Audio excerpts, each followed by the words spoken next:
So మార్చి 27 రామ్ చరణ్ గారి పుట్టినరోజు అనమాట. సో మార్చి 27 కోసం కోట్లాది మంది మెగా పవర్ స్టార్ ఫ్యాన్స్ ఎవరైతే ఉన్నారో వాళ్ళు ఎక్కువగా అసలు రామ్ చరణ్ నుంచి ఎలాంటి లీక్ వస్తుందా, ఎలాంటి పోస్టర్ వస్తుందా, ఎలాంటి ట్రైలర్ వస్తుందా అని చెప్పి వెయిట్ చేస్తూ ఉంటారనమాట.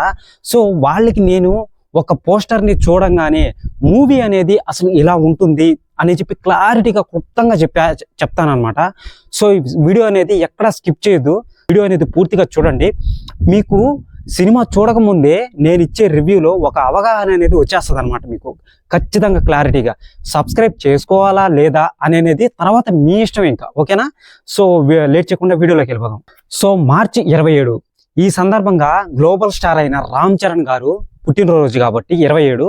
సో ఈ సందర్భంగా ఉదయం 9 గంటల నుండి 9 నిమిషాలకు ఒక పోస్టర్ని అయితే రిలీజ్ చేయడం అనేది జరుగుతుంది. సో ఈ పోస్టర్ అనేది ఎలా ఉంటుంది ఏంటి అని ఒకసారి చూడండి, స్క్రీన్ మీద నేను చూపిస్తాను, ఒకసారి చూడండి. సో ఈ పోస్టర్ అనేది రామ్ చరణ్ గారు వెనుక్కు తిరిగి కుడి చేతిని ఇలా వెనుక్కు పెట్టుకొని ఒక పిడికిలు బిగించి పిడికిల మధ్యలో ఒక కాలుతున్న సిగరెట్ అనమాట. సో అది వేరే లెవెల్లో ఉంది. ఆ ఫేస్ వచ్చి ఒక సైడ్గా అంటే ఇలా ఉంటుందన్నమాట. అసలు మామూలుగా లేదు, పిచ్చ పీక్స్లోకి వెళ్ళిపోతుంది అనమాట. ఈ పోస్టర్ని చూడంగానే ఒక అవగాహన అనేది రావాలి ఫస్ట్ మీకు. సో పక్కా ఓరా మాస్గా ఉంటుందని, ఓకేనా? సో అలాగే ఈ పోస్టర్ని రిలీజ్ చేసిన తర్వాత రామ్ చరణ్ గారు కూడా ట్విట్టర్లో తన ట్వీట్తో అంటే పోస్టర్ని రిలీజ్ చేసి పైన అనేది ఒక కొటేషన్ అనేది పెట్టాడనమాట. సో ఆ కొటేషన్ అనేది సినిమా మొత్తానికి ఇదే మెయిన్, బాగా వినండి. సో ఈ కొటేషన్ అనేది ఏంటంటే fearless in battle, relentless in spirit. So ఈ కొటేషన్ అనేది ఏంటంటే యుద్ధంలో భయం లేదు, ఆత్మవిశ్వాసంలో ఆగేదే లేదు అని చెప్పి దీనికి జవాబు అనమాట. సో ఈ పోస్టర్ని చూడంగానే మీకు ఇప్పుడు ఒక అవగాహన అనేది వచ్చేసింది అనమాట. యుద్ధంలో, బాగా వినండి, యుద్ధంలో భయం లేదు, ఆత్మవిశ్వాసంలో ఆగేదే లేదు అని పక్కా మాస్గా వదిలాడనమాట ట్వీట్ అనేది కూడా. సో ఈ ట్వీట్లోనే తెలుస్తుంది మూవీ అనేది అతి భయంకరంగా ఉంటుంది. సో ఎందుకు చెప్తున్నానంటే ఎక్కువగా స్పోర్ట్స్ అనేది తీసుకొని వచ్చాడనమాట ఈ మూవీలో. సో కబడ్డీ కానీ క్రికెట్ కానీ చాలా గేమ్స్ ఉన్నాయి. సో ఈ గేమ్స్లలో అతి భయంకరంగా అనేది గేమ్ని గెలవడానికి అంటే తన ఆత్మవిశ్వాసాన్ని గుప్పిట్లో పెట్టుకొని గేమ్ని గెలవడానికి మళ్ళీ వచ్చి యుద్ధంలో అంటే అక్కడ ఉన్న కబడ్డీ జట్టులో కానీ క్రికెట్ జట్టులో కానీ భయం లేకుండా ఎలా గెలవాలి యుద్ధం అనేది, ఓకేనా? సో బాగా గుర్తుపెట్టుకోండి, ఇక్కడే అర్థమవుతుంది. సో అక్కడ ఇంకా ఫైట్స్ అనేటివి ఇంకా నార్మల్గానే ఉంటాయి, ఫైట్స్ అనేటివి సాంగ్స్ అనేటివి నార్మల్గానే ఉంటాయి, ఇది మీకు తెలిసిందే.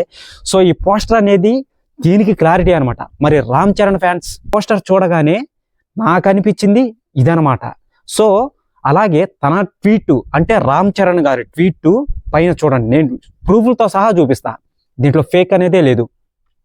సో రామ్ చరణ్ గారి ట్వీట్తో సినిమా అనేది ఎలా ఉంటుంది అని చెప్పి క్లారిటీగా క్లుప్తంగా అర్థమవుతుంది. ఎవరికైనా అర్థం కాకపోతే వీడియోని మళ్ళీ రిపీట్ చేసి చూడండి, ఓకేనా? నాకైతే రామ్ చరణ్ గారి చేసిన ట్వీట్ అనేది ఏదైతే ఉందో యుద్ధంలో భయపడేదే లేదు, ఆత్మవిశ్వాసంలో ఆగేదే లేదు, అస్సలు వేరే లెవెల్లో ఉంది. నాకైతే మూవీ ఎప్పుడు వస్తుందా అని చెప్పి వెయిట్ చేస్తున్నాను అనమాట. రామ్ చరణ్ గారి తీసిన మూవీస్లలో అసలు దేనికి సంబంధమే లేదనమాట. సో అతనికి ఎక్స్పెరిమెంట్లు అనేటివి కావాలన్నమాట ఎక్కువగా. అంటే ఒక మూవీ మాస్గా తీసామంటే మాస్ అనేది ఇంకా పక్కన పెట్టేస్తాడనమాట.